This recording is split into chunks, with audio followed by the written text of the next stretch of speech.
Hello, everyone. Thank you for taking the time to attend the 2026 SUS Annual General Meeting. I would like to now begin with a call to order. I would like to call the meeting to order at 11:17 a.m. Moving on to item 1.1, land acknowledgement. We acknowledge that UFV Student Union Society is located on the traditional and ancestral territory of the Halkomelem-speaking Stalo peoples. We recognize and honor their long-standing stewardship of these lands and express our gratitude for the opportunity to live, work, and learn in this territory. Moving on to item 1.1.1, I will now begin the roll call. I am present, Tanvir Hundal, as the Vice President Internal and Acting Board Chair. For board members in attendance, we have Bilal Faisal Fahim, President, Tanvir Hundal, Vice President Internal, Gurpreet Singh, Vice President External, Eamon Kaur, Vice President Students, Gurarman Dillon, Student Representative at Large, Nikayla Jacob, Student Representative at Large, Olivia Lake de Meza, Executive Director. For guests, we have Karan Pahal, our Financial Manager, Trevor McWilliams from Doane Grant Thornton LLP.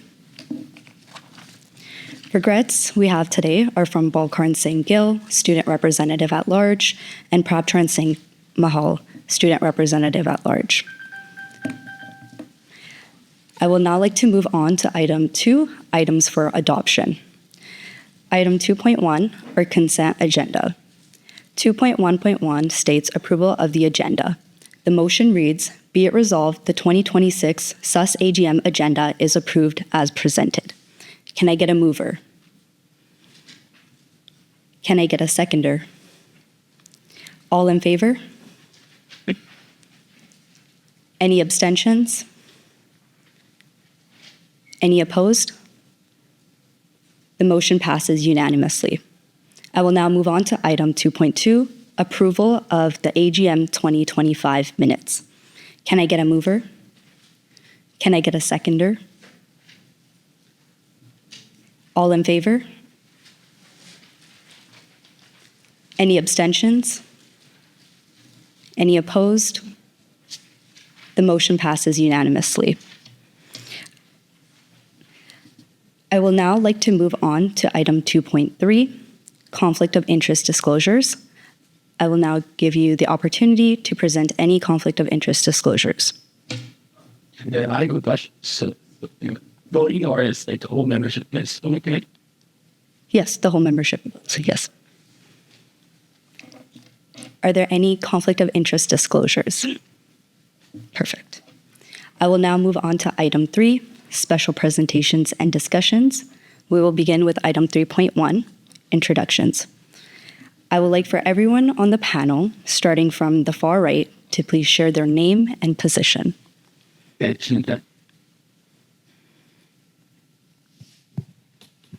Good morning, everyone. My name is Eamon Kaur, and I'm currently your Vice President Students. My name is Gurpreet Singh, and I'm your Vice President External. Hello, everyone. My name is Bilal Faisal Fahim, and I'm currently the SUS President. Good morning, I'm Olivia Lake de Meza. I am the Executive Director. Hi, my name is Karan Pahal, and I'm the Finance Manager. Thank you so much for everybody for stating their name and position. I will now like to move on to item 3.2, which is the presentation of the audit, the 2024-25 financial statements. I would like to invite Trevor McWilliams from Doane Grant Thornton LLP to present the audit report.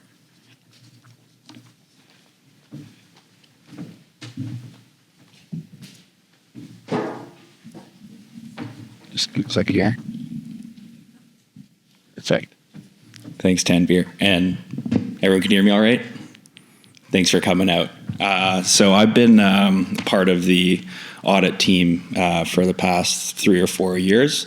I'm a senior manager in our assurance practice based out of Vancouver. So glad to come out here today, and thanks for coming out. I'll spend about 5 minutes going through the audited financial statements for the fiscal year end, March 31st, 2025.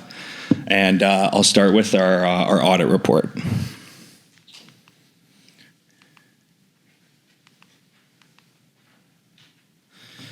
So this is just a high-level overview of the audit and audit opinion that we are required to issue to comply with regular audit standards here in Canada. Want to highlight the second paragraph, which just mentions the type of opinion that we express, and that's unqualified opinion. So essentially what that means is that the financial statements that are presented here today for what we've audited are presented fairly in accordance with the applicable accounting framework, which in the case of SUS is accounting standards for nonprofit entities. It is important to note for our audit that we provide a reasonable level of assurance. So what that means is we'll use a risk assessment and judgmental approach to test certain items on the statement of revenue expenses and the balance sheet. We won't be testing every single transaction, and that would result in absolute assurance. So we provide a reasonable level. And as you can see, the approval of the audit report at the board meeting last fall indicates when we date our audit reports. That would be September 2025.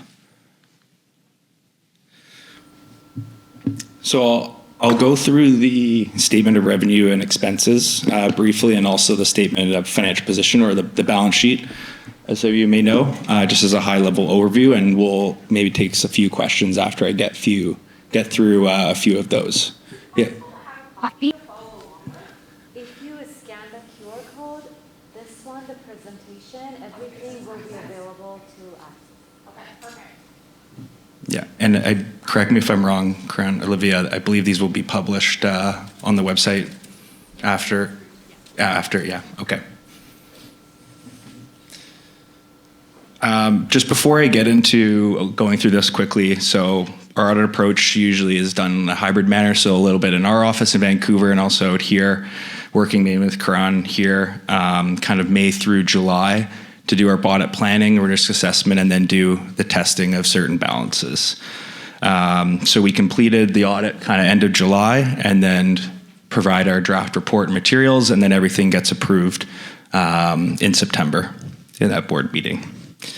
Our main areas of focus for the audit here are of course going to be on revenues, expenses, and the salaries and benefits you see, which is that second line item in the expense column. Just the main thing to highlight here is you can see there's a surplus in the excess of revenues over expenses. Hello? Oh, that works. Thank you. So similar to last year, you can see in the very bottom there, 628,000 just over of the surplus, and fairly consistent this year. The main drivers being, again, there's increased revenues funding from the health and dental fees for SUS, as well as a little bit of membership fees, and then the UPass as well.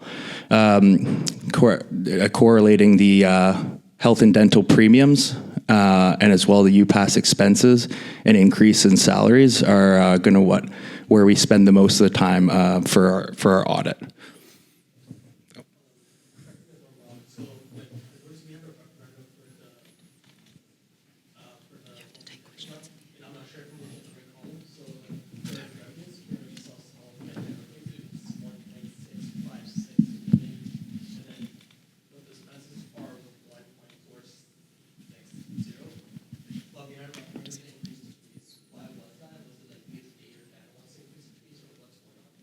Thank you so much for your question. We will just ask that members ask their questions during the Q&A period, if that is okay. So are you okay if we can just save it for then? Thank you so much.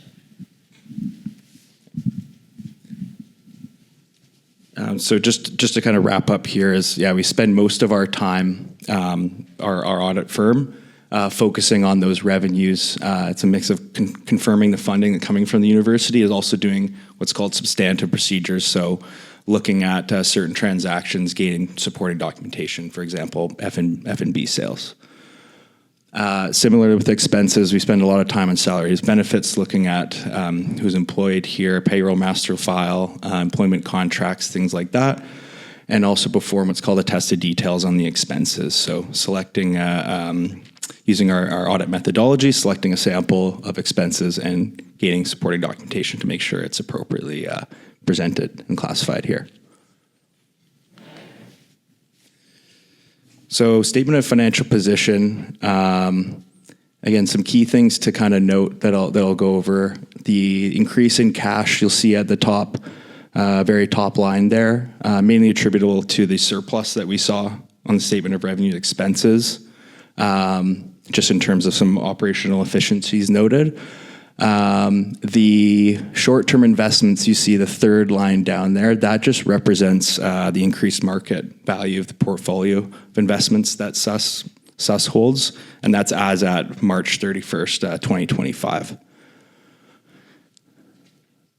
The capital assets and prepaid lease are, there were some capital additions that we looked at and tested. The prepaid lease relates to this lease with the university of the sub-building that essentially the balance decreases over time on a 30-year lease term.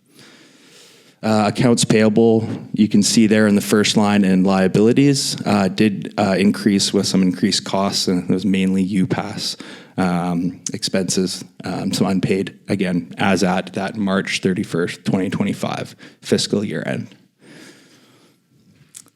The other notable thing here on the liabilities side is how we present the long-term debt, where it says the current portion and long-term portion.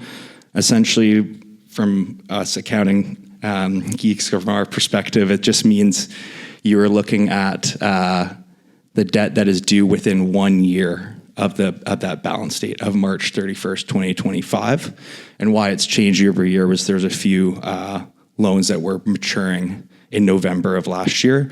They were that weren't renewed at that time, and they've subsequently been renewed. And that's kind of all I had in terms of the summary. And I'll kind of pause for questions on the audit process or an opportunity to go through other parts of the statements if people wish. And if there's any questions on the financial results, maybe also have some comments from management here.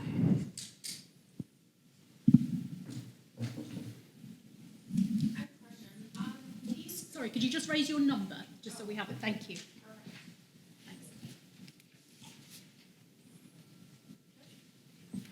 These numbers are from March 2025, and we haven't had any financial updates. I just wondered, for larger boards like this, is it normal to receive the financial report so late, understanding that I know the term of this board is like that? And also, is it normal that maybe we could have more frequent updates, maybe quarterly, on the finances? Yes, I mean, certainly Karan and Olivia can speak to some of the interim updates, what you're referring to. We see from an audit perspective a variety. It can depend on when board meetings are set to approve the financial statements. So we do complete the audit when the year-end close is ready, again in June and July, and then realistically can wrap things up and have shared draft reporting and be completed in August, September.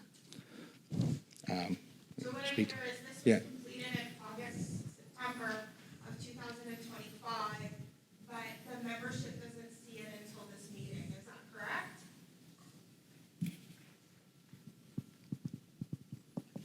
Yeah. Yeah, this is the meeting that we approve and sign off. So, yeah, that's the reason why. Have the paperwork done, but nobody gets to see it till now. Correct. Okay.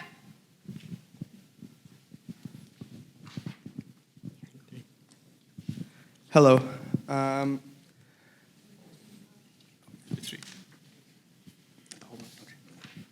Hi. So I'm noticing here on, I have two questions. One's on revenues and one's on expenses. What is other income?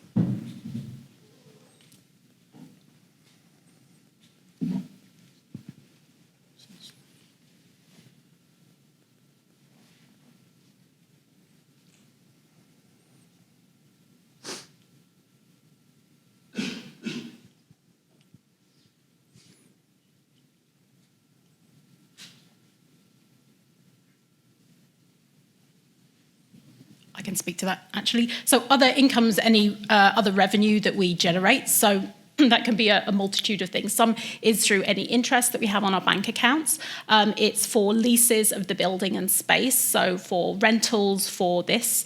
It's also for Everett Hall, sorry to be clear, or any other rental spaces that we receive an income for. Also for the multi-snack machines, the vending machines as well, they draw income in. So that's basically that amount. Lockers have a revenue amount, so it's fairly small given the volume of other income generating sources we have, such as the UPAS. But so that's the operational side of what we essentially just generate from our daily operations. Okay. Okay. I was just pointing out too that equipment and facility rentals are below that as well. Another question, from this report from 2024 to 2025, there is just over $100,000 increase in salaries and benefits. Was there any consideration for that $100,000 to be put into other parts of student society or the student union? I'm just going to pause it here because we want to stick with the questions relating to the audit. Those questions are for Karen and I more on the finance and the budgeting side. So if you don't mind, we'll wait till the end to answer them. Just keeps with the flow of the meeting, but more than happy to answer them towards the end. I'll let in.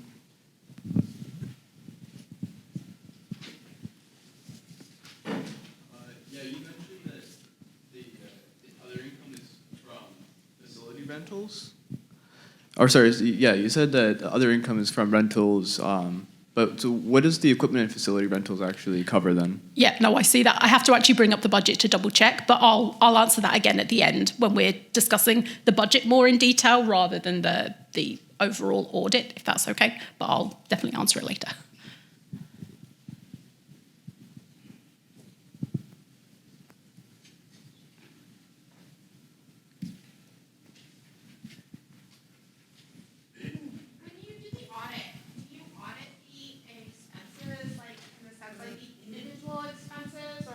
Is that something that you just calculate and make sure they're accurate? Yeah, good question. So we take what's called a risk-assessed approach using materiality, so it's on a percentage of usually revenues or expenses to apply a threshold of what we would use in our audit software to sample different transactions. So when we look at that, we look at the accuracy, is it recorded at the right amount, and we look at the supporting documentation to say if it's related to facility rental or something else, it's categorized correctly. Okay, and does that take in consideration other years of operation, or is it just in comparison to other societies that are this size with this revenue, with this responsibility? We would look at just for the year. Yeah. Just for the year. April 1st, and similar to years past too as well. And we'd understand year over year variances and get some commentary from management and different documents to support those year over year changes, as well as take a look at the budget too, to understand if things were higher or lower than the budget, how that is reasonable and makes sense based on your trend past. Thank you. Cheers.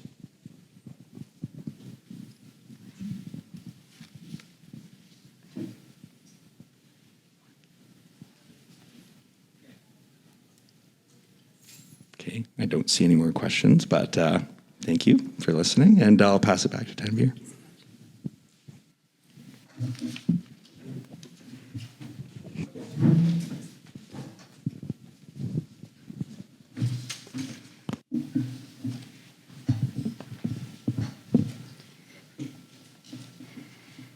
Thank you so much, Trevor, for presenting the 2024-25 financial minutes. I would now like to move on to item 3.3, which is the call for the auditor. The motion reads, be it resolved, Dewan Grant Thornton LLP be appointed as auditors for the 2025-26 financial year. Can I get a mover? Can I get a seconder? All in favor? Any opposed?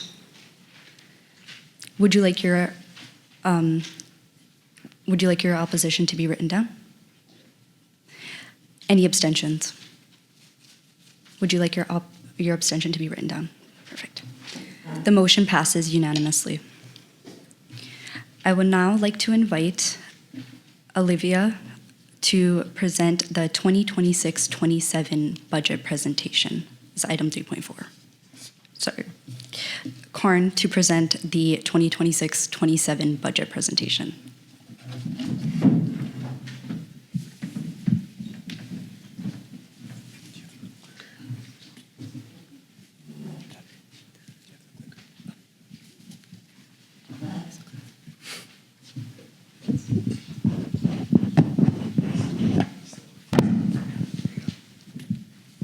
Thank you, Trevor, and hello, everyone. My name is Karn Bahal, and I'm the Finance Manager for the Student Union Society, and I will be going over the budget for the upcoming 2026 to 2027 year.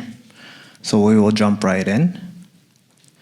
So starting right off, we have a couple definitions here. Our funds are broken up into two different categories. We have the operations fund and the membership fund. So we often refer to our operations funds as unrestricted funds. These are funds that we use just for the daily operations of a student union society. And then our restricted funds, which is our membership funds, are used for a sole purpose. So that could be for our shuttle or our health and dental program. Moving on to some budget basics. So we have the income statement and balance sheet. These are some reports we refer to throughout the financial year just to gain some insight into our financial data. So with our income statement, it shows us our revenue and expenses over a period of time, whether that be a month, a semester, or the whole financial year. Whereas our balance sheet is a snapshot in a moment of time. It'll tell us our assets, liabilities, equity, all at a certain date. So as of year end, whatever it may be, that falls in that category there. Moving forward onto some budget departments. So this is how our departments are broken up. We have the general operations, so that's funded by the membership fee. It covers the main cost of society. The programming, so that's funded by the surplus of Gen Ops. This is for the funds allocated for events and programs throughout the year. We have our clubs and associations. So those are restricted funds allocated from Gen Ops in the ordinary resolution passed in January 2023. We have our UPass, so that's the restricted funds to cover transit and recreation costs. Student transportation, which is the restricted funds to cover the inter-campus shuttle and safe driving initiatives. And health and dental, so that's the restricted funds to cover costs of student insurance plan. Some more restricted fund departments here. We have food bank, that's the restricted funds to facilitate the food bank. We have the sub facilities, that's the cost to operate our wonderful student union building. Contracted services, so those are the IT services that we contract out to UFE. And finally, we have our student refugee program. So that's the fee we use to sponsor a student to Canada each year and cover all their expenses for the first year in Canada. Oop. Skipped ahead. Okay, so yeah, we will move into general operations, having a deeper dive into the unrestricted funds portion. So firstly, we have our projected revenue for the year. This is broken up into three different categories: membership fees, earned income, and passive income. So membership fees make up a large majority of the projected revenue of $1,071,950. That comes out to $41.04 per student in summer of 2025 and $42.02 in fall and winter. Our earned income came out to $61,749 for the year, and that's a revenue that we earn actively from services mainly such as renting the building and Everett Hall and things of that nature. And we have passive income, so that's revenue from investment, subsidy, and bank interest. Moving forward, we have this membership fee breakdown. As I had mentioned, the membership fee makes up a large majority of our projected revenue. So this is just a further insight into where those funds are being allocated. So 67% of the membership fees goes directly towards student services and programming, 23% goes towards operation and admin, and 10% goes towards the facilities and space. Next, we have our general operations labor costs. So UFE Student Union Society, we employ 13 full-time staff members in permanent roles. We have 4 elected full-time student executives and over 18 students hired in part-time roles throughout the 2025 to 2026 calendar year. So the projected costs are $859,138 for the year. Moving forward into programming, so these are our events for the year, the major one being Kickback, which is coming up here in September. We have $36,300 allocated for that. We have $2,200 allocated for our Student Perks program. And for the remainder of events throughout the year, we have an additional $19,420. And this is just an overview of where we are with our unrestricted funds, revenue versus expenses. So the total unrestricted revenue is $1,161,569 minus the labor cost of $859,138 minus the general operational cost of $246,710 and programming events of $57,920. That leaves us with a slight operating deficit of $2,198. All right, so we will move into the next portion here. That's the restricted funds of our general operations. So first thing, we have our clubs and associations. So we pay $19,500 for our platform, which is Rubric. It allows our clubs and associations to access resources and connect with one another. We have our activities, so that's $38,810 of funds allocated to making stuff happen throughout the year, such as club funding and events of that nature. And support, so that's $53,359 towards resource support, which includes staffing as well. So this is just an overview of our restricted fund categories, revenue versus expenses for the year. So starting with UPass, we have revenues of $1,129,772, expenses of $1,086,770, leaving us with a surplus of $43,002. Moving on to Shuttle, we have revenue of $881,878, expenses of $666,492, leaving us with a surplus of $215,386. Health and Dental, we have revenue of $1,413,063, expenses of $1,337,707, and that leaves us with a surplus of $75,356. Food Bank has a revenue of $54,079, expenses of $46,430, leaving us with a surplus of $7,649. Contracted Services, $128,305 of revenue, minus $133,740 of expenses, leaves us with a slight deficit of $5,435. And the sub-facility, so that's $904,756 of revenue minus $980,319 of expenses, leaves us with a deficit of $75,563. And the Student Refugee Program, so that's $53,673 of revenue minus $51,550 of expenses, leaves us with a surplus of $2,123. Finally, I'll just touch on our endowments here. So did you know that SUS is a proud UFV donor? We have 4 different awards that consist of the UFV Student Union Society Endowment Scholarship Award, UFV Student Union Society Leadership Award, the UFV Student Union Society Endowment Bursary Award, and the Dr. Ethel Gardner Memorial Endowment Bursary. So these generate at least 11 awards per year to support our students. And this year, SUS endowments created awards totaling $7,820. That is it for the budget here, and I will pass it on to our year in review.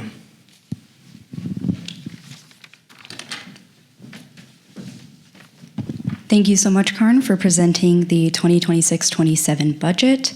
I would now like to move on to item 3.5, the SUS annual report. Can I please invite Olivia to present this? Thanks, Tanvir. Okay, so this is a summary of the annual report, which you'll be able to get a hard copy of at the front desk by next week, or you can go online and you'll see that towards the end of the week, the digital version of the full report. And this is just an overview of that. So in this, we will touch on programs and events, services, marketing, clubs and associations, facilities, fairgrounds, and finance.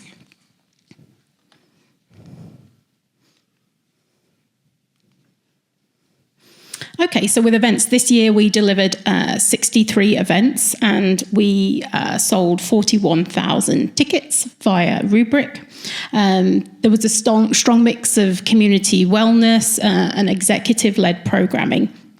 and Early Eats, which is our hot buffet program that we do every other Tuesday here in Everett Hall, served over 1,200 students in the last fiscal year. Angel Tree also provided support to families during the holidays. We had 131 angels that were sponsored.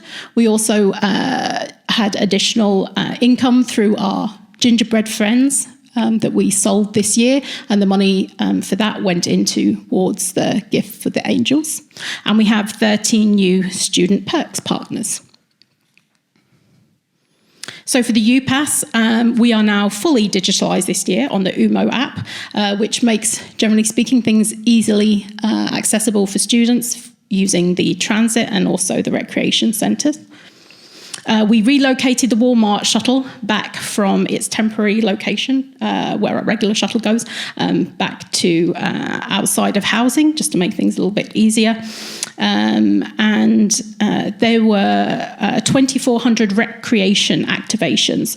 So often we don't publicise this data, but we thought it was kind of useful to let you know how much the recreation portion of the UPass is used. So when people request to opt out of the UPass, if they're eligible, we remind them that it also includes the recreation facilities. And just thought an interesting figure was that out of those requests, 80 students who were going to opt out decided to remain opt-in to the programme so they could access the recreation amount. So 929 of the requested opt-outs were approved out of 1,490.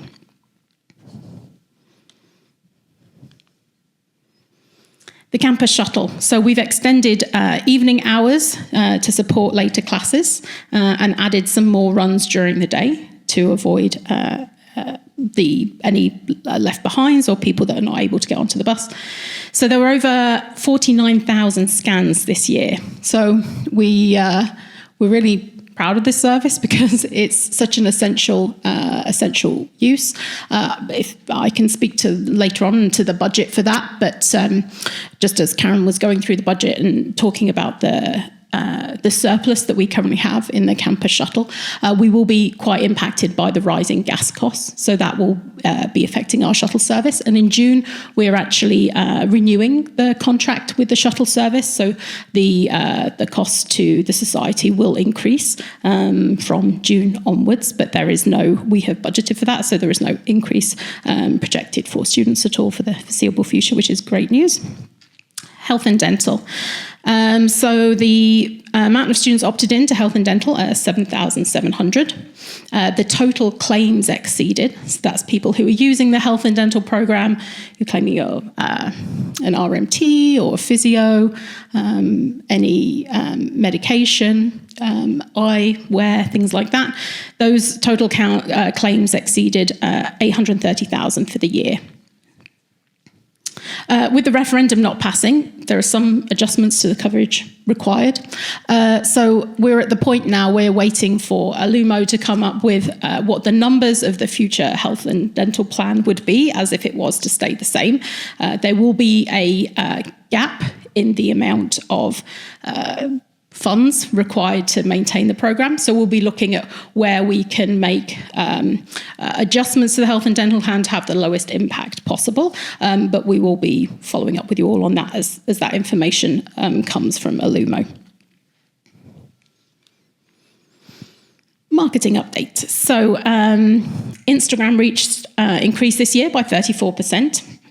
That's quite a large increase year on year. So about 1 million views. Over 800,000 emails were sent across 85 different campaigns that we run, with a 29% open rate, which is actually very high, although it doesn't sound super high. Open rate is basically when someone clicks on the email and they open it. So the website had 160,000 visits, and the shuttle page was the most accessed page. And marketing supported like nearly all of the SUS events and other partnership events throughout the year. Clubs and associations. So there were 20 new clubs this year and 197 funding requests were approved. So engagement's grown significantly. There was 415 events this year compared to 187 last year. So a massive increase there. C&A Avenue returned to kickback and got strong participation. So for those of you not aware, when we have registration for kickback in this part of the hall, we run Clubs and Associations Avenue. So it gives both clubs and associations and students access to each other, encouraging students to join clubs right at the beginning of the term. So we will look to continue that this year. Facilities. So we've made some minor but hopefully impactful updates to the sub-hub. So that's the space that was the restaurant on the second floor. We're trying to create a more welcoming and functional space in that area that's kind of a multi-purpose room. Everett Hall, we hosted 36 events in this space. And facilities operations continues to be supported by our small dedicated team of part-time students, of which we're very grateful for. So fairgrounds. I was just looking, I haven't seen that one. I don't know if it was a cookie, but I don't think it's an interesting pie chart that looks like a cookie. Fairgrounds served over 30,000 customers this year, and the kitchen is now fully operational. So that supports programs like Early Eats as well as Fairgrounds and other food programs that we run throughout the year. And the seating area outside Fairgrounds was improved as well. And we've established a digital loyalty program. So where before, if you were a regular visitor of Fairgrounds, you had the little paper cards. Now there is a digital app for that. So if you haven't tried it, check it out. You get your free coffee. So finance, we always keep this in the section of report, although Karen has mainly touched on that. So we're in a strong, stable position, despite slightly declining student numbers intake at the moment. So operations stayed within the approved budget. There's always continued focus on investing in student services, clubs and events first. And so looking ahead, we're just monitoring enrolment trends, seeing how that will impact us, and keeping an eye on operational costs while we maintain all of our core services. So that's the overview of the annual general report for this fiscal year, and look forward to answering questions towards the end.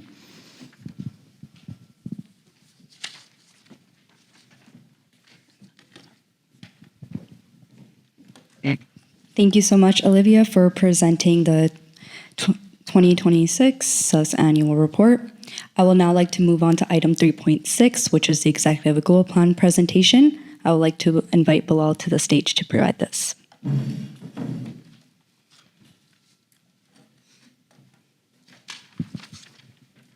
Thank you so much. Hello, everyone, and thank you so much again for joining us for our AGM. And now we'll just dive into the 2025-2026 executive goal plan update. So just for reference, the executives at the start of the term, we come together and build an executive goal plan, looking at how are things across the campus, how are things provincially, how are things going on around, and then we note down all of our priorities for the year, which is not limited to the work that we do, but it is a guideline that maps and gives us direction to where we have to lead the year towards. And then at the AGM, we come together over here, and I, as the president, give the presentation on behalf of the entire executive team about the executive goal plan. So that is the update. So let's see. First, we had the Fraser Valley Express 66 update, which is, as it needs no introduction, it's a super popular service by the UFV students, and it's an ongoing advocacy initiative by UFVSUS, and we've seen some big wins this year, and as it's an advocacy item, the work always keeps going. So what we heard from students this year, one of the things that we wanted to prioritize was to get numbers from students and see what they are experiencing when they take this bus. Just for reference, for those who don't know what the Fraser Valley Express is, it's a highway express bus which runs all the way from Lougheed Station in Burnaby and goes all the way downtown Chilliwack. And it is a very popular service used by students that are living westbound and eastbound of UFV. So what we heard was 77% of the students that took the survey rely on public transit to get to campus, which is a huge number for a campus that is usually tagged as a commuter campus. And then just for this one particular bus, students are paying up to $50 to $70, somewhere in between, per week, which is, if I compare to the UPass rate that students pay, that's $44.26 for the entire semester. So we can see how outrageous the cost is. And the long commutes. It takes usually 1 to 2 hours for students to get to campus by using this bus, because it's not the only bus you use. You use another bus to get to this bus, and then you use another bus to get to campus from that. So as it shows, it's a big hassle. So what have we done this year? So we had quite a few meetings this year, and very productive meetings. I think we've met with the Ministry of Transportation and Transit in Victoria twice to discuss this and raise the concern that we're seeing, along with a lot of other transit issues that they have on their table from all over the province. Then we also had quite a few meetings with the local government partners. So when I say local government partners, that means the mayors of Abbotsford or Chilliwack or Mission, and then other institutions that run the service for the public, and community partners, just to see where and how we can get the support, because this is a problem that not just us but everybody has identified exists, and how we can find a solution for this. So we had a lot of advocacy, which is still going on. We have a meeting sometime this week with BC Transit and FERD. These are the two parties that are running this bus, and the fundings and everything come from these two organizations. And then one of the biggest things that we've done this year, and this came after quite a few conversations that we had, was to make an official pilot proposal for FERD and BC Transit. And that is something that was done this year, which we're super proud of, which showed the commitment that we had to accept the capacity and budget constraints that FERD and BC Transit have, and what can we do to come together and work and see how we can get the best deal for the UFV students. So this is something that was done. And then, of course, we collected the student data, testimonials, and survey insights that you can see the numbers from. Where things stand right now. So the key barrier, as I just mentioned, and it has been something which has been there for a few years now, has been budget and the capacity for the bus. No matter how much capacity they increase for the bus, the ridership increases along with that. So it's a super popular bus, along with how we see a lot of people moving eastbound. But we have ongoing discussions with these stakeholders to move forward based off of the pilot proposal that we've presented to them. But as I said, the wins. And as for the riders that take the bus, now you can see that the UFV students are now eligible for the $85 monthly concession pass, which was not the case before. So that's a saving of approximately $60 per semester, which is a huge saving for someone who's already paying so many other overhead costs just to come to campus.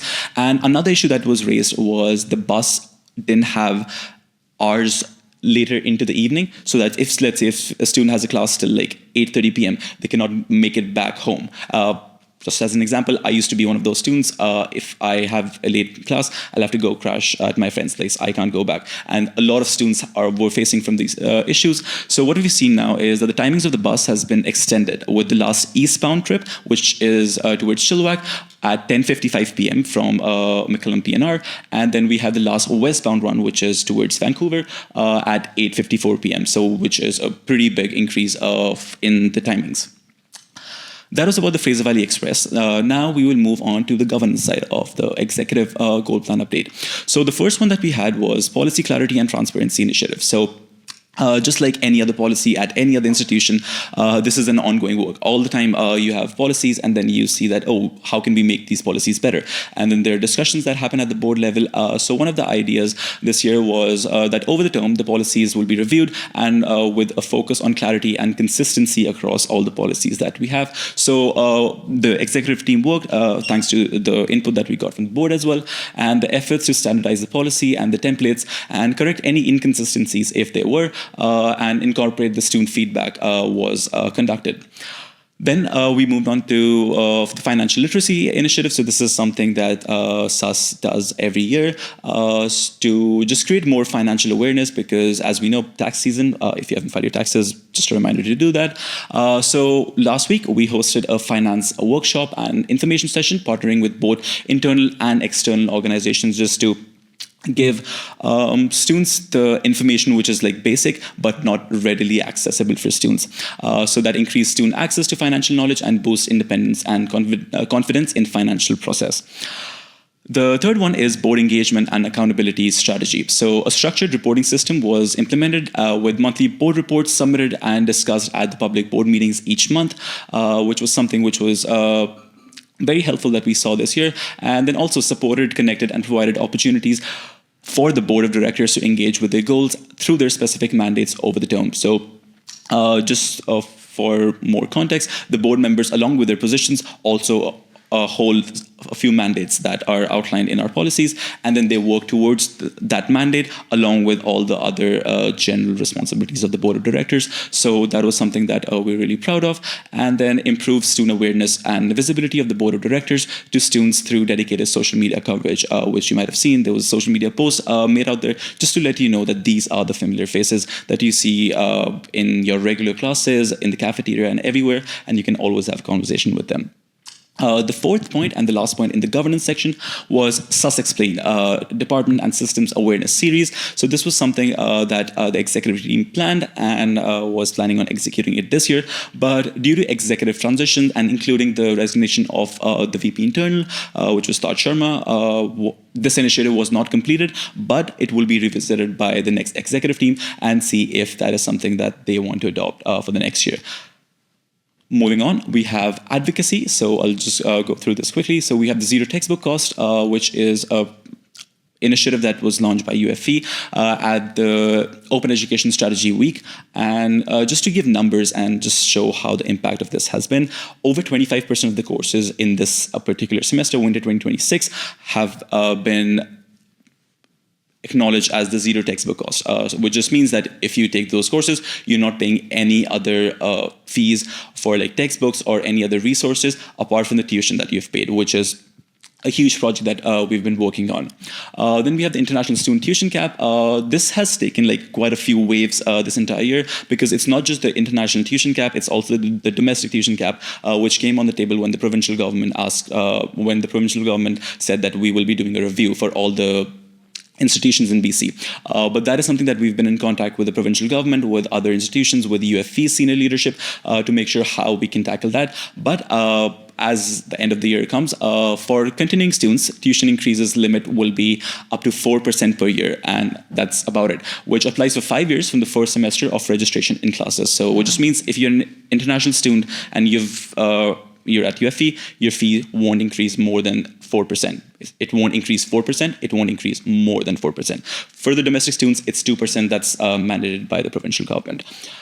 And then also, this is another big win that we got, which is full-time attendance is now based on minimum of 9 credits for all semesters, which was previously 12 credits. So earlier, as an international student, no matter how many courses you're taking, you have to pay the tuition for 12 credits, which was not always something that the students appreciated, because the limit by IRCC is 9 credits. So even though they can survive with just 9 credits, they would have to pay 12 credits. And that is something that we were able to advocate for and get that changed. And now it is approved. And starting from the fall semester, students just have to pay for 9 credits.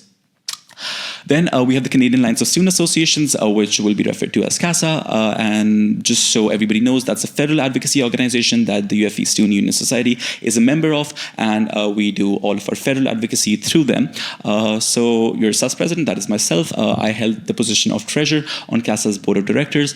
And the VP External, Gurpreet Singh, he held the position of secretary on CASA's governance and internal review committee, and was also a member of CASA's national advocacy committee, which just means more representation for UFV students on these important committees and board when you're having meetings with different ministries, federally, when you're having meetings with MPs and multiple other stakeholders. And lastly, just one of the few big wins that we got over there, which I can talk if needed at the question and answer period, was the international students no longer need the co-op work permit to do any of the co-ops. This was a significant barrier for international students when they would have to apply for another co-op work permit while they were on their study permit to actually do any of the co-ops. So we were able to get this done, and April 1st, 2026, it has been implemented, and we saw the announcement by the minister, I think last week. Moving on, we have the international student acceptance rate, which is, as we can see, and as we see the deficits around the country, I would say, have been, and we've seen the decrease in the international students, and just some advocacy on that, just giving perspectives and how we can work towards, we can work with UFV or the provincial government and the federal government. So we had quite a few meetings with MLAs and MPs and collaborated with different student unions across the province, forming a coalition representing 150,000 students across the province, and highlighting the concerns around the low international student acceptance rates and how we can tackle that. And lastly, for advocacy, we have Know Your Rights, which is a series that we've run, and you see these marks on everybody's tables as well. This was something that we took a different approach this year. Not only we wanted to produce something new, but also wanted to highlight what has been done before, because just so that we have more reach towards the students. And a new episode was filmed by Gurpreet this year, which was about PLAR, which is prior learning assessment and recognition, which is, again, I won't speak on it, but check that out on YouTube. Lastly, we have engagement. So this is, again, a very important pillar for the society, but also for the executive team as a whole. So the number one thing was clubs and associations and collaborations over there. So we attended, or Eamon, our VP students, attended 2 to 3 CNA events every month across different campuses, and regularly connected with club executives to gather feedback and understand the needs of the clubs and associations. And then just more support and collaboration with multiple clubs on events, promotions, and engagement strategies. They don't have to be huge and extravagant, but just have to be small, consistent efforts done to increase more engagement on campus. And then also the CNA training sessions, and we use that space to connect with executives and collect more insights on what does a day-to-day, what does a regular day look for a clubs and association executive. Moving on, we have sub-hub revamp and activation, and as Olivia mentioned that earlier, this was something that we took on this year to have more spaces for students. We heard that students don't have a lot of spaces on campus. The library gets super packed during the exam period, and then students are looking for more spaces to come study, hang out, or just make friends on campus. So we did that, increased some weekly programmings in the sub-hub, hosted mid-semester engagement events to support students during the high stress periods, which are like exam periods or the midterms period, which is not usually acknowledged by a lot of people. And then also created more opportunity for students to interact directly with the executives over there. An example of that was also Chai with Bilal. That happens every month out in the atrium. And then also encouraged the CNAs to host events in the sub-hub all throughout the semester. We had the social media engagement. That was something that we wanted to increase, along with the UFVSUS Instagram handle, which is the main account. We wanted to get some more engagement on the SUS Execs account. So we increased some more engagement over there, hosted some mid-semester engagement events to support students during high stress period, and then just more posts, and then also posting like a day in the life of an exec that you might see on Instagram right now, just to bridge the gap between students and executives, and just letting you guys more in of what a day in the life of an exec looks like. And then the last one that we have is the student feedback and continuous improvement. So as you know, feedback is always collected, in-person conversations at events, CNA events, and social media interactions. But one thing that we implemented this year was a live feedback form. So at every event, you would have an opportunity where you would see a QR code. You can just scan that and just put in your live feedback over there where possible. And then we will review the feedback to identify trends and improve the future programming, because as we all know, it's a learning experience for everyone, and we learn something new every day.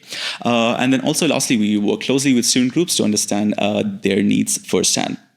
So all in all, that was how the year went for the executives, and there were like multiple other things that we were working on. But just before I wrap it up, I just want to say thank you for on behalf of Eamon, Gurpreet, and Tanveer over here, just for the trust that was put in to your student executives for the entire year. And it was our privilege to serve in our respective positions, and we are really grateful for the opportunity. And thank you so much for being here. Thank you.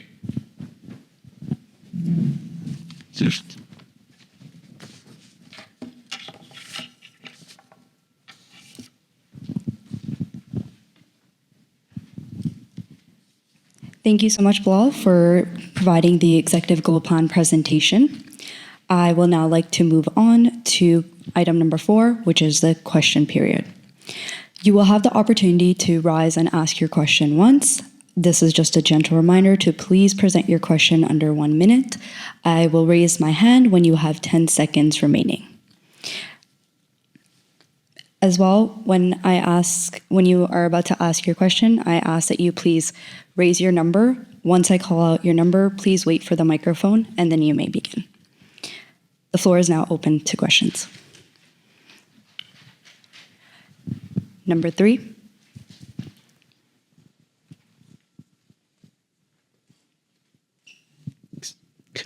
Yeah, hi there. I just had a question going through the budget with travel expenses. If we could clarify where that funding is going, because it seems like between 24 and 25, there's a $20,000 jump, and we're budgeted again for $50,000 in travel expenses. So just wondering where that funding is going. Thank you so much for your question. Yeah, I can speak to that. So the travel budget goes for the executives to travel for their CASA conferences. Remind me what CASA stands for. I can never remember. CASA stands for The Canadian Alliance of Student Association that I was just mentioning. Yep. And so those are now mainly held in Ottawa, while before they were all over the country. So there's a slight additional cost there. Also, the increase in cost is due to there was many conferences paused after COVID. And we're really, about last year, we were kind of back to normal, so to speak, in terms of travel. So those things that were moved over to Zoom or virtual conferences ceased, and they were in-person conferences.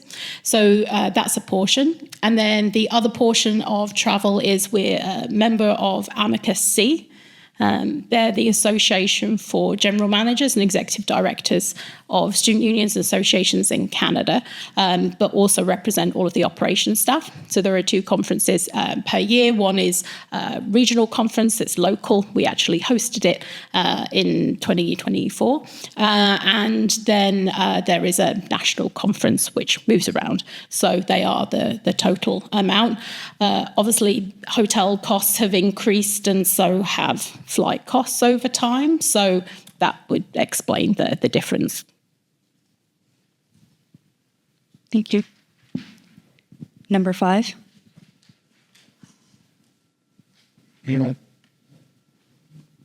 Hello. Okay, so I'm an executive for the UFV Tabletop Games Club here at UFV, and I just have a question here on behalf of the president of our club. In your executive goal action plan for 2025-26, you stated you would attend 2 to 3 club events every month and gather feedback from club executives. If this goal was achieved individually by each executive member, which club events did you attend, and would you have attended club events without this goal as incentive? Sorry, could you repeat the last part of the question? If this goal was achieved individually by each executive member, which club events did you attend, and would you have attended club events without the goal as incentive? Yes, I can take that question on. So just to clarify, that is not for individual executives to attend 2 to 3 events per month, because as you probably know, all the executives have different pillars that they're working towards. So like, let's say for the VP external, it would be more advocacy focused. So that is mainly for VP students, which is Eamon. So the effort to make sure that we're attending 2 to 3 different club and association events was done mainly by Eamon, but also any attendance by any of the other 3 3 executives, including myself, is always there, but not exactly documented. I don't have the exact list of what events in what month were attended by the VP students, but we can definitely follow up on that and then let you know about those things. Yeah, because I just wanted to quickly follow up because compared to the 2024 to 2025 year, this past year, for our club at least, has been particularly poor in terms of things such as oversight. For example, just last week, a room that we had booked since December was changed without us even being informed. And so we just felt like as if SUS hadn't really been communicating with us at all for the whole year. So we were just wondering, like, where was that oversight going? Because we haven't really been receiving any kind of communication with SUS the whole year. Yes. So when it comes to the executives attending events, there's also another consideration where I, as the president, understand that all of my VPs are also current students.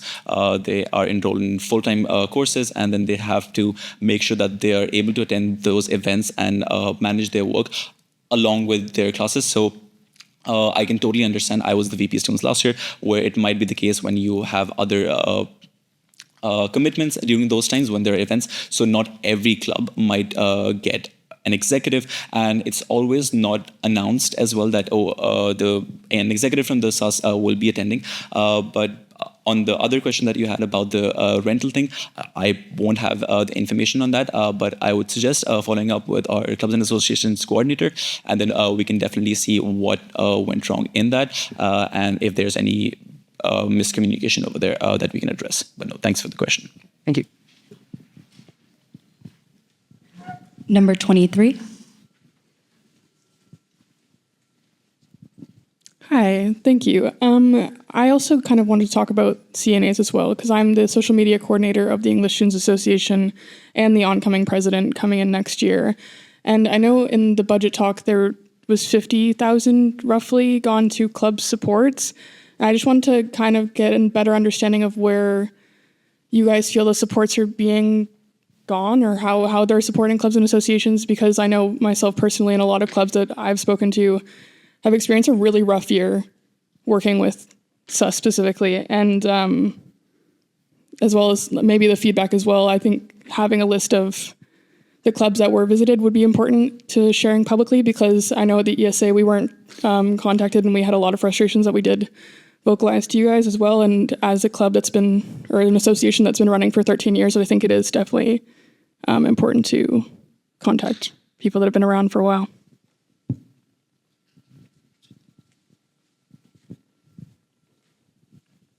Yes, I can answer the question on the funding part and the budget portion. One thing that I would acknowledge at the start is that we've seen a rapid increase in the amount of clubs and associations that we have. And that is not just a thing that we're considering on other things and how we can manage and make sure that the resources are equally allocated to all the clubs and associations, but also a very proud thing for us, but to manage those things at the same time.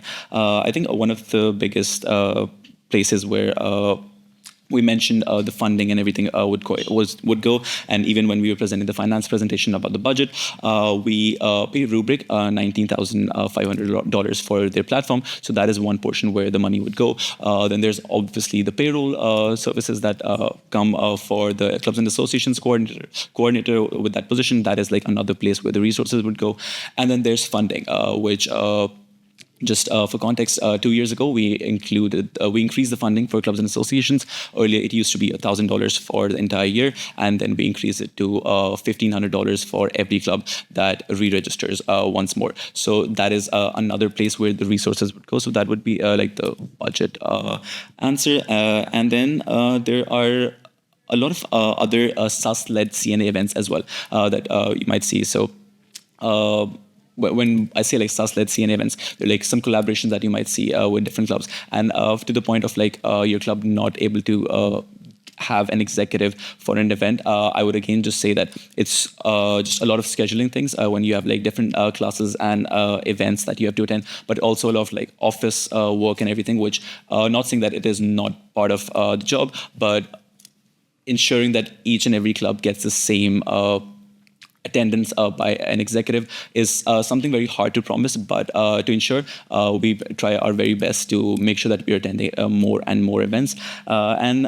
just another thing about how we're trying to support. As I said, the increase that we've seen has been a huge increase of the clubs and associations, and we're trying to see how we can support more things, which means more robust policies with regards to funding, with regards to the timelines that we have, and all of those things, which will be some changes that we're already working on, and you will be seeing more changes. And then there are multiple discussions that happen at board meetings as well when we're discussing about clubs and association stuff, and then the trainings that the CNA department does at SUS to make sure that we're able to get the feedback from clubs and associations. But another thing that I would encourage clubs and associations, if there is a particular feedback that you have and you are not able to find a club executive at one of your events, feel free to reach out to the clubs and associations team or to the VP students at any time. Their emails are always available, and we'll be more than happy to follow up on those things. But thank you for the question. Thank you. Number 10.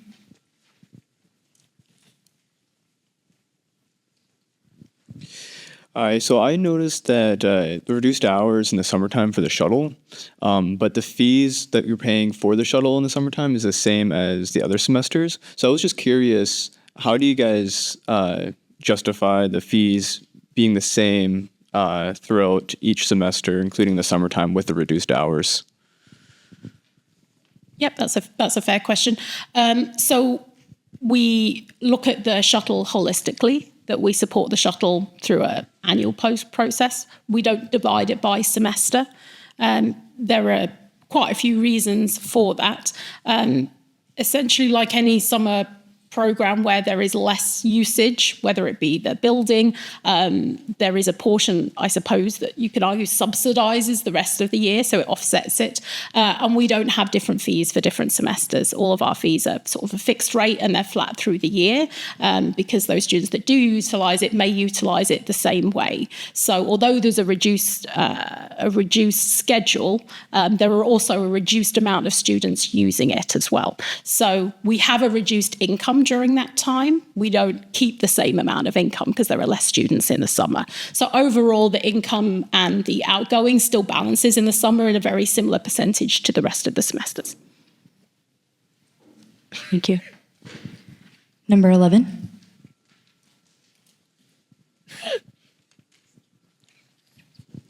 Thank you.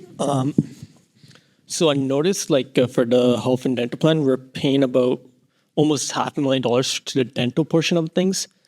It's just it's not a question, more of a suggestion. I think maybe getting rid of that and letting students apply for the Canadian dental plan might help out with you guys' funding with the new.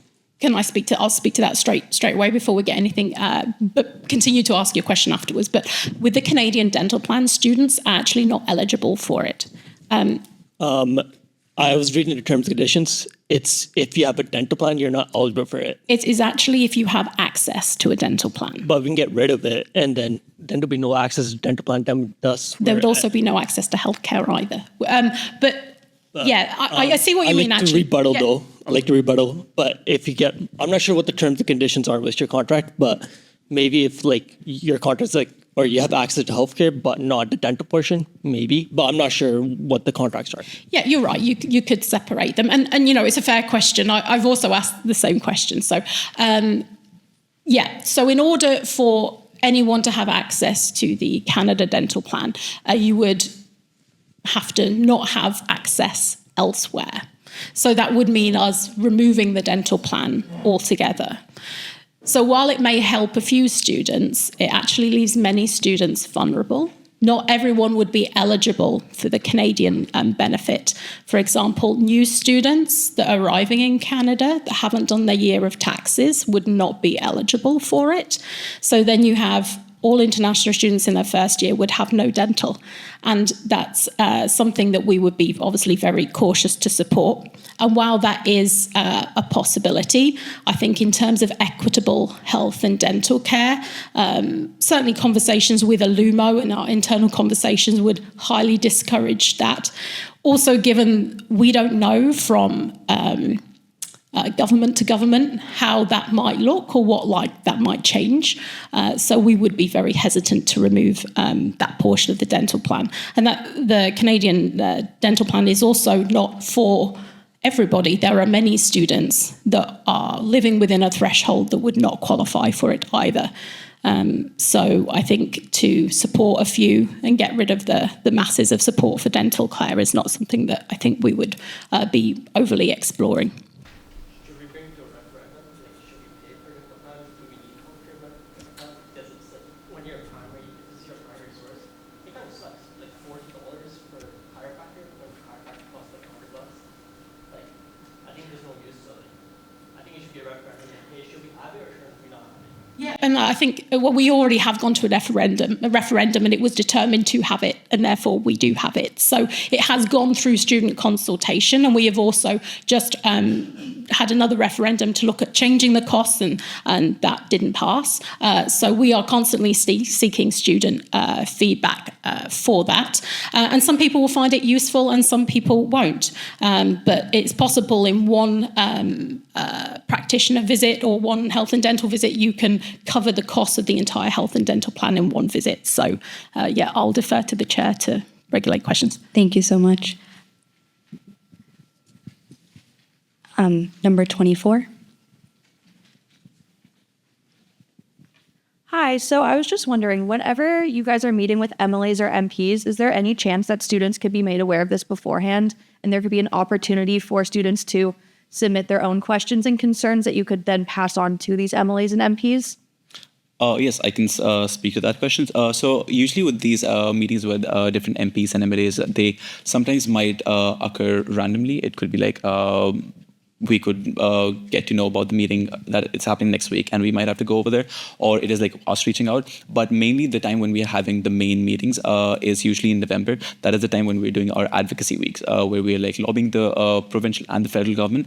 And when we're going over there, it's based off of the priorities that are set collectively by different campuses and everybody based off of their students and all the things that you're seeing on the campus, and seeing how can we prioritize different things, because it wouldn't make sense for us to take 10 different priorities when the 15 other schools might have different priorities. So that is usually how it works. And it's usually very to the point and those things. And then the report for all of those things, this is something that we started this year, is published on our blogs page, where you get an access to what meetings were we part of and what were the discussions, and then if there are any follow-ups to reach out to the VP external or to the president just to have more discussions. But we are always taking feedback, and we get a lot of these things when we are meeting with different MPs and MLAs. I would get some random emails on my inbox, and then they would be like, oh, can we talk about this? Or an example of that would be the Abbotsford Airport. And we have a lot of students in the aviation program that have to go all the way to the airport, but they don't have access to a car, and there's no public transit that takes you to the airport directly as well. So these are like some things that we get from like random conversations or like just hallway conversations. And then when we are having these meetings with different people that are sitting on the board of these different committees, then we bring up these things. So that is how we try to get the student feedback collectively. But also, it's also always open for students to put in what things we can prioritize, and then we just see where we can fit them in what capacity. But thanks for the question. Thank you. Number 45. Sorry, could I please ask you to wait for the microphone? Thank you. My question's actually related to transparency. I find when I email, I don't get responses. This year, the board meetings weren't released for the public. I commented on social media multiple times. I emailed 3 times, and my emails have yet to be returned. However, I see the board meetings are there. I also question that we got accounting minutes or accounting financial reports from 2025, which are important, but they're not to date. And I'm curious why the board minutes were withheld, because when I talk to other students and listen, I hear things were hidden. And I don't know if that's true or not, But I am wondering why the board minutes can't be posted, why meetings can't be returned. And when students are emailing SUS and asking questions, for example, our clubs mentioned that they're frustrated with a lot of things, there seems to be no tracking processes. No tracking processes for concerns. So how does SUS track our concerns, and what does that look like? Perfect. Thank you so much for the question. I can talk on the board stuff first. So the reason why the board minutes were delayed a bit was due to multiple reasons. One of the reasons was we had a change in the executive team where just to give everybody an idea, the vice president internal is the secretary of the organization as well. So they would be the one making sure that the agenda is up there, making sure that the minutes are up there. And in the transition when we were having from 2025 to 2026, from like December and January, we had the resignation from our vice president internal, which was one of the reasons why some things were delayed, but not to mention that the board meeting minutes are only uploaded when they're approved by the board. And at the start of this year, there were a few minute changes that were suggested by the board, and we were discussing them at the board minutes that they would be uploaded after we make all of those changes in the board minutes. So we are technically it's not the right governance to upload any of the minutes without approving them. So we got all of the minutes approved, and they were uploaded as soon as we were done with our March board meeting. And you won't see the March board meeting minutes because they would get approved in the April one. And for the previous year, like all of the minutes were uploaded until November, and then the December minutes were not uploaded because we don't have a December meeting, just because everybody is away for the winter break. And that is the reason why you would see the delay, A, because of the transition that we had in the executive team, and B, because of the minutes being not approved because we had to get the changes done. The other part about the emails and questions, I think one of the things that I had mentioned to one of the students in the email is also that we had some issues with our email provider. So to keep the track of those things was something that we were working on, and I believe that is resolved now, and that would be something which would be better from our part, and I would be apologize for the delay that you had in the responses, but I can assure that all the minutes are uploaded and there's nothing to hide over there. In fact, the motion to approve that the minutes will be delayed to publish on the website was also approved by the board. So we followed the right process to make sure that everything is happening correctly. And the emails part, it's again, it goes to different departments. If an email is coming to the front desk, they would forward it to another department instead of them replying to them on their own. And then I believe all the emails that are sent by the clubs and associations are responded to by the clubs and associations coordinator, or they're conveyed to whenever they would have like a phone call, or whenever they would come in for a meeting. But yes, those are the reasons why the minutes were delayed for a bit, but they're all up on the website now. Thank you. Number 9. Hi. I just had another question about clubs and associations. So I'm just a member of one club, the Afro-Caribbean Club.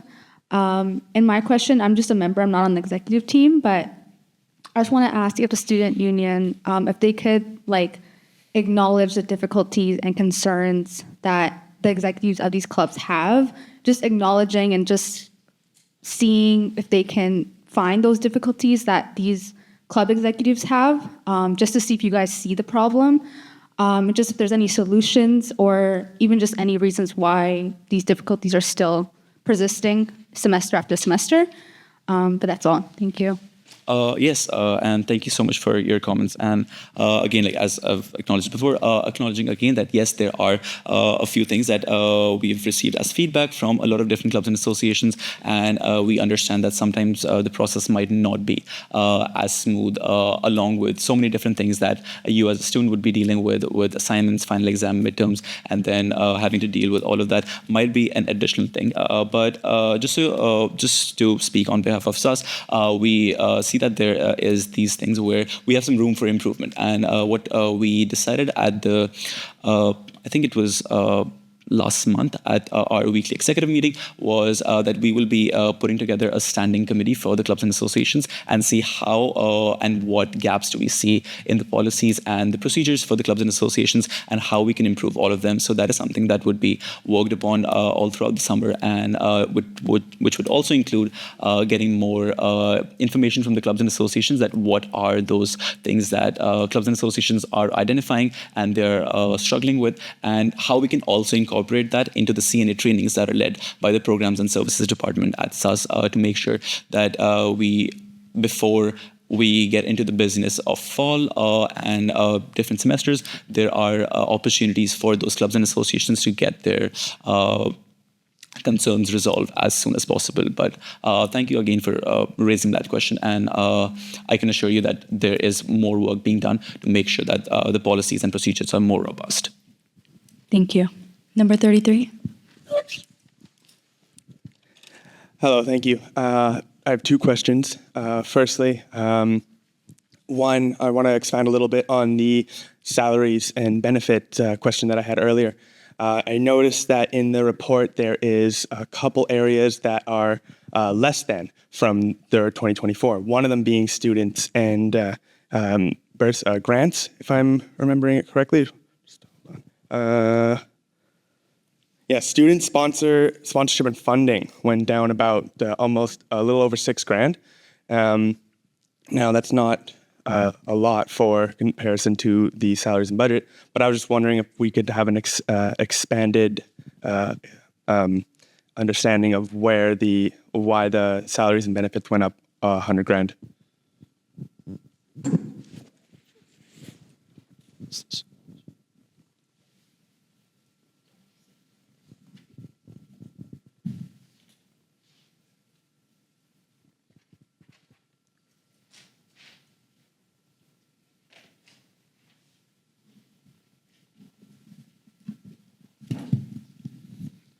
Yeah, thanks for the question. So I'll address the salaries and benefits first off. So I see that the difference you're seeing there, it's about a 10% increase, which is fairly normal over the course of a financial year. With CPI increases that are due every January, and then for our older team members who stayed along, we have a performance review with them as well. And with the same as many other workplaces, there's an increase that are associated with a successful performance review. Also with that, there all may be some changes with the team throughout the year. We may need to employ more than we anticipated initially, so things may change, but the difference that you're seeing in the salaries and benefits is something that we would keep in regard as a normal occurrence in the financial year. Okay. I can just follow up with that too. Yeah, what you're looking at that too is not always exactly the same number of staff have all had like a huge increase, because we're very, very modest. But it's that at times we will have a new role created. For example, speaking specifically to this, we ran a summer grants program and we look to retain that person as a part-time employee. We've also got the increase in minimum wages going up as well. So we are trying to keep the team that we have. We're not looking at big increases and things like that. We're just kind of moving, I guess, with the times. So we're not at sort of inflationary salary increases or anything like that. We're just trying to maintain. But from one year to another, depending on staff changes, on various leaves, maternity leave, people returning, it will likely flux over the years. For this year, it will probably be a little bit lower, but next year when we have people returning to work, it will increase again. All right, thank you. Just the second question I have, in part to the transparency about the policies and guidelines for clubs and association. I'm the treasurer of the Communist Revolutionary Students Club here, and we had submitted a special resolution within the timeline that was stated in the SUS bylaws and governance. It was rejected along the lines of it wasn't a correct approval or correct resolution, but nothing is stated in the bylaws, in the governance, in the guidelines and association about how to submit an amendment other than a vague check out societies, the Societies Act, Section 81.1A. Maybe if there could be more wording about how to put an amendment in and what that would look like. Just to, and no, thanks for the question again.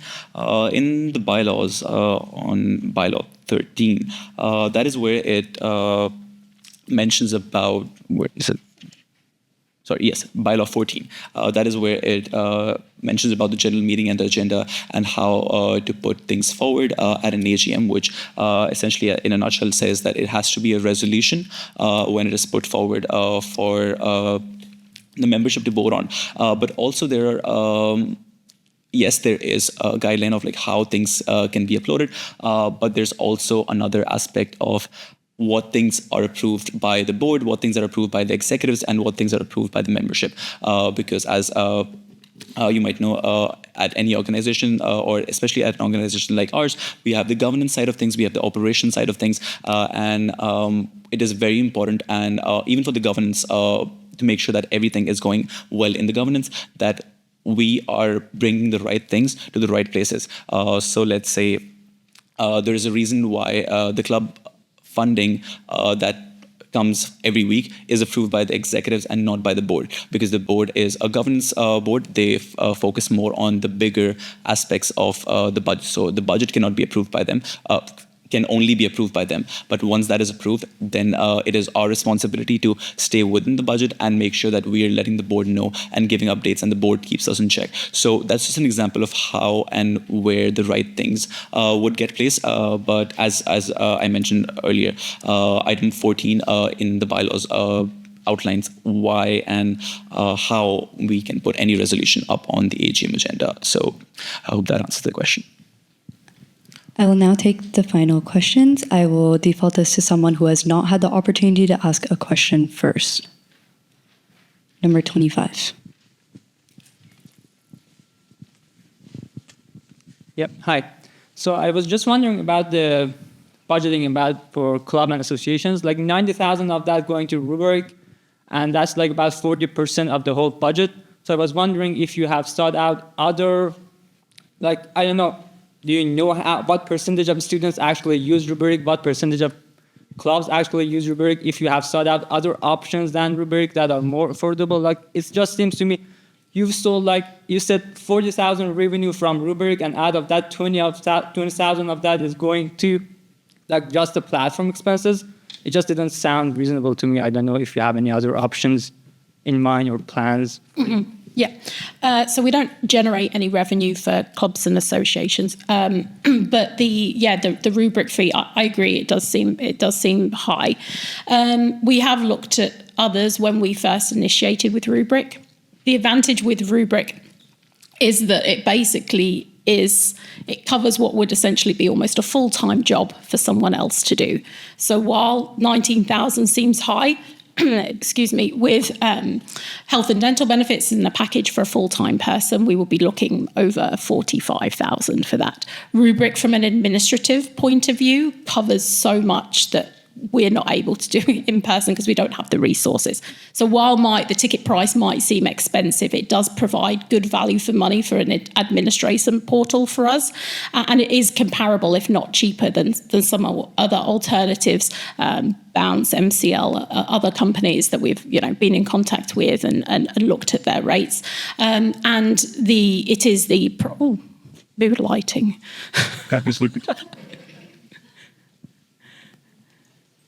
I'll just carry on. But it's the primary resource for clubs and associations. So essentially, to access funding, to have any of those things approved, the rubric is the portal. So in terms of usage, it's extremely high. Is a big thing. It's their part of the platform. I just see why the app set up its own tablet. It's just something to use it. It's not something complicated. It's just something to check events based on date and reserve your spot. I've even filled out some forms for sub clubs, and I never received any response back. So I'm just saying many clubs are not even checking that. So maybe there are other things we can use. Okay. I'll just speak to kind of one final thing with that. So we are an autonomous organisation. We're not part of UFE. They don't develop platforms for us. And the cost of developing a platform would definitely exceed $19,000 a year. But it isn't a simple platform. It is quite complicated, and it does allow clubs, although might be underutilised by some, it does allow clubs to host elections. It's a good module. If there is a training piece that we're missing, that it's not being utilised in the way it should, then that's definitely something we'll reflect and look on. But yeah, I hear what you're saying, and we also want to release more funds to clubs and associations as possible. So definitely not willingly giving a huge amount to a third party. It's value for money. Well, we feel it's value for money in what it does, but always open to kind of renewing it, making sure that people are trained and are using it to the best of its ability, and that we're utilising it to the best of it as well. But thank you for your point. I do appreciate it. Thank you so much. Yes, and again, just adding something more to what Olivia just said.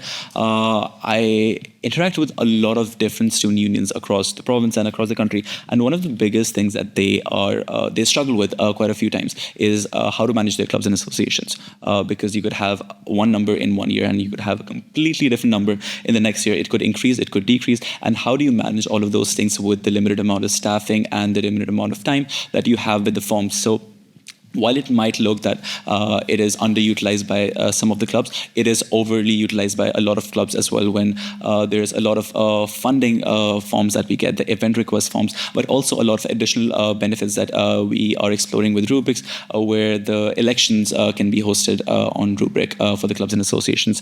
There are a lot of training sessions that could be hosted, and how we utilize that, because yes, while it looks nice to have that $19,000 back and reinvest that somewhere else, and it's going to be like a super easy task to put that somewhere else where it goes back to the students, but just the value of what we get from it is just exceeds the amount that we're paying for that. And we saw that when we did the transition to Rubric, and the number of challenges that a lot of student clubs were facing at that time, because there was a change in platform and not everybody was familiar with that. So we also want to make sure that we're maintaining a standard for the clubs and associations, because as we see more engagement by the clubs, but also making sure that we're not making those changes again and again, so that it doesn't take clubs and associations like a few months to get used to the platform every 3 years. So that is another aspect that comes into it. But again,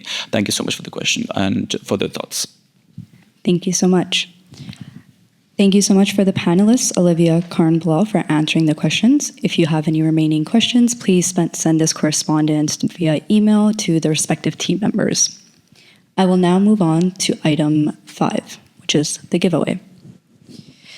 Our giveaway prize this year is an Apple MacBook Neo. We would like to express our sincerest gratitude for being active and engaged members with SUS. For the giveaway, one lucky winner will receive a prize based on the number that they received. Bilal, I will ask you to present this certificate to the winner.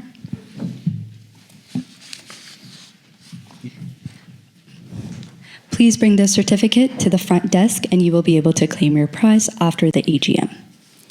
So the winner of the Apple MacBook Neo is number 29, Namisha Singh.